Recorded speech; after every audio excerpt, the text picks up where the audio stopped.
So here's the second part, and I just did it in two parts because I don't know, I think people get annoyed watching really long videos, but oh well. So here's part two, and I want to talk about myal and obeah, because actually they do kind of go hand in hand, and you can't discuss the one without discussing the other. So myal, like obeah, is another African-inspired, Afro-Caribbean, Afro-Jamaican, magical religious practice. Um, and again, it was transported over to the Caribbean during times of slavery, and it differs quite a lot from obeah. So today, obeah is kind of used in Jamaica by regular everyday people who might not practice. It's much of it's used as a catch-all term to kind of describe anything that's kind of magical or scary.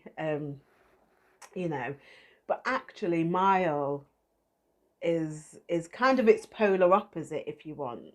um and I say that because they are so vastly different. So myal can be seen as perhaps the accepted traditional, I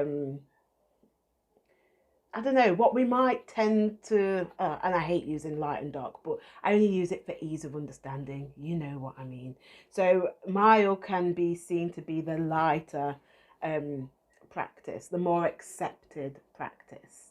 Um, Whereas obeah was dark, evil. And again, you know, if you watched part one, you can kind of see that obeah is what was needed, and myal kind of fell by the wayside, especially in those times of slavery. So obeah was darker. You went to the obeah man or woman for protection, um, whatever means, against your oppressors, which were usually, you know, the slavers and that kind of thing.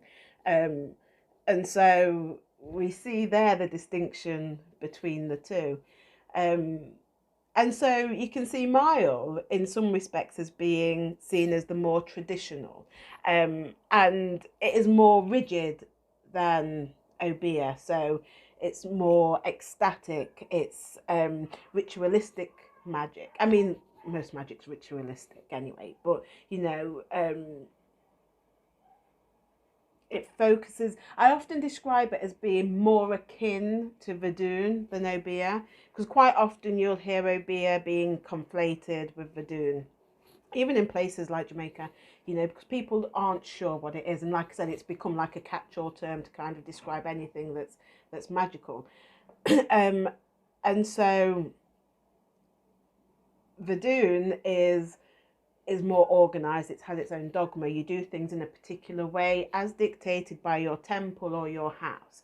And myal is much the same. So you might say myal is the traditionalist kind of form of obeah, and obeah is more the practical side of, I don't know, I guess practical side's wrong, but you know what I'm saying. It became something else based on what the people needed. And oftentimes what you would find in Jamaica is that the myal men and the obeah men would be at loggerheads. They were kind of seen as enemies. And I kind of liken it to perhaps, you know, if you ever watch like the Tudors or some shit like that, and they're really informative if you want to learn about the history of the church, very vaguely. You know, there are some historical facts in there, but you know, when England kind of broke away from the Catholic Church, that was the myal. So we can see and I'm not conflating the two, it's just as an example. So you can see myal as being the organized powerhouse,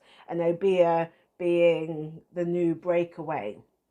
And so it's just really interesting. And I'll be popping on with some more videos about Afro-Caribbean spiritual practices and traditions. So keep tuned. See you guys soon.